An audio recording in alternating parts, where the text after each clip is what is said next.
പക്ഷെ പറയുമ്പോ എന്താ ഗൾഫുകാരന്റെ മോൻ, ഗൾഫിന്റെ സ്പ്രേ, ഗൾഫിന്റെ ഷൂ, ഗൾഫിന്റെ കുപ്പായം, എല്ലാം എല്ലാം ഉണ്ടായിരുന്നു.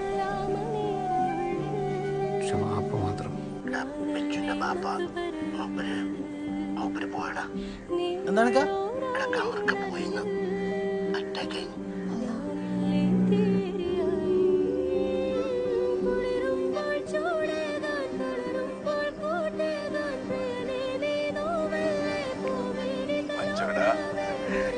മനസ്സിലൊന്നും വെക്കല്ലട്ടാ. ബാപ്പ അന്നേരത്തെ ദേഷ്യത്തിലെന്തോ ഇവിടെ ബാനുവിന്റെ കയ്യില് ഞാൻ കുറച്ച് സാധനം ഇവിടുന്ന് കൊടുത്തയച്ചിട്ടുണ്ട്. ഉമ്മാക്കുള്ള ഫോണൊക്കെ അതിന്റെ അകത്താണ്. എന്ന് വേഗം വാങ്ങിക്കൊടുക്കണം. ഓള് ഫോണിൽ വിളിച്ചാലും ഒന്നും തിരിയൂല.